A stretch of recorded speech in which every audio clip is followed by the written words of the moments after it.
Hello friends, welcome to my channel రాగా vlog. ఇవాళ నేను 10 నిమిషాల్లో అయ్యే క్యారెట్ ఉప్మా చూపిస్తున్నాను. సో నాకు కామెంట్ చేస్తున్నారు అందరూ, క్యారెట్ ఉప్మా ఎలా ఉంటుంది, ఎలా చేస్తారో అడుగుతున్నారు. సో ఇవాళ నేను రెసిపీ చూపిస్తాను. జస్ట్ 10 మినిట్స్లో అవుతుంది అండ్ ఇంట్లో ఉన్న ఇంగ్రీడియంట్స్తో నేను చేస్తున్నాను. సో ప్రాసెస్ స్టార్ట్ చేద్దాం. ఇంగ్రీడియంట్స్: బొంబాయి రవ్వ, సన్న రవ్వ. సో మనం రవ్వ ఎంత తీసుకుంటున్నామో దానికి కొంచెం తక్కువ క్యారెట్ తురుము తీసుకోవాలి. నేను ఆల్రెడీ తురుముకున్నాను. ఒక చిన్న ఆనియన్ ఇలా కట్ చేసుకోవాలి. చిన్న టమాటో సన్నగా కట్ చేసుకోవాలి. కొత్తిమీర, కరివేపాకు, పచ్చిమిర్చి,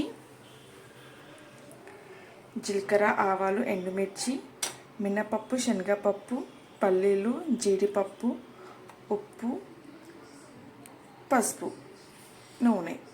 కుకింగ్ ప్రాసెస్ స్టార్ట్ చేద్దాం. స్టవ్ ముట్టించుకొని ఒక బౌల్ పెట్టుకోవాలి. నేనైతే కుండలో చేస్తున్నాను ఇవాళ.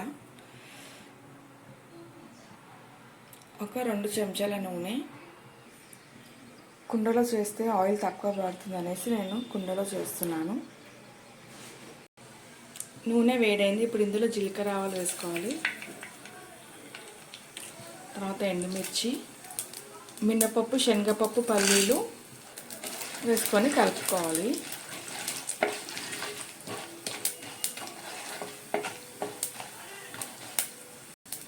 ఇప్పుడు ఇందులో ఉల్లిపాయలు, పచ్చిమిర్చి, కొత్తిమీర, కరివేపాకు వేసుకోవాలి.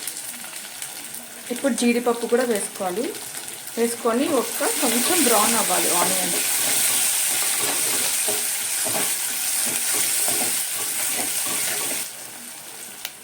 ఆనియన్స్ ఫ్రై అయినాయి. ఇప్పుడు ఇందులో టొమాటోస్ వేసుకుందాము.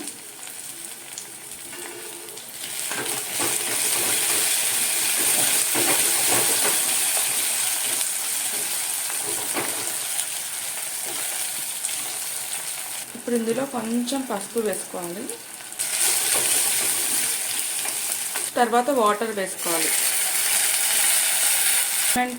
ఒక గ్లాస్కి 2.5 గ్లాస్ ఆఫ్ వాటర్ వేసుకోవాలి.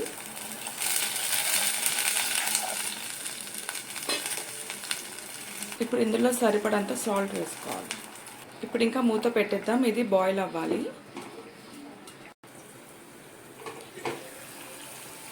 వాటర్ బాయిల్ అయింది. ఇప్పుడు మనం దీంట్లో క్యారెట్ వేసుకోవాలి. ఈ తురిమిన క్యారెట్ మొత్తం వేసేసుకోవాలి. చూడండి, క్యారెట్ వేసిన తర్వాత కూడా బాయిల్ అవ్వాలి. ఇప్పుడు స్టవ్ సిమ్లో పెట్టుకొని ఈ బొంబాయి రవ్వ వేసేసుకోవాలి.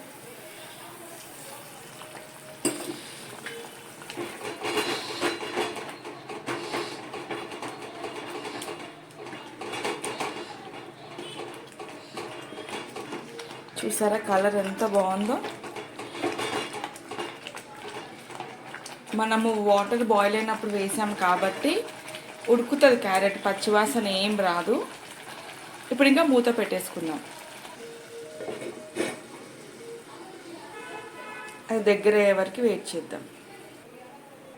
ఉప్మా అయింది, చూసుకుందాము. చూసారా దగ్గర పడింది. ఇది అయింది. నేను స్టవ్ ఆఫ్ చేస్తున్నాను ఇప్పుడు. సో చూసారా కలర్ ఎంత బాగుంది. చూస్తేనే తినేటట్టుగా ఉంది అసలు. మీరు ఒకసారి ఇలా ట్రై చేయండి. ఇలా చేసి పెట్టండి మీ ఇంట్లో. ఉప్మా చేస్తే ఉప్మానా అనొద్దు, వావ్ ఉప్మా చేసావా అని అనేటట్టుగా చేయాలి మనము. అండ్ అందులో ఇప్పుడు నేను కుండలో చేస్తానైతే ఇంకా చాలా బాగుంటుంది. సో మీ ఇష్టం, కుండ ఉంటే చేయండి, లేకపోతే కడాయిలో దేంట్లో అన్నా చేయండి. నేను ఎందుకు ఫస్ట్ టైం చేశాను కుండలో, చాలా బాగా వచ్చింది. ఇలా మీరు కూడా కమ్మగా ఉప్మా చేసేసేయండి. చాలా ఈజీ, అసలు ఎక్కువ ఇంగ్రీడియంట్స్ కూడా లేవు. ఇంట్లో ఉన్న దాంతోనే నేను చేశాను. సో ఇలా కమ్మగా చేసి మీ ఇంట్లో వాళ్ళకి చేసి పెట్టండి. Thank you for watching my video.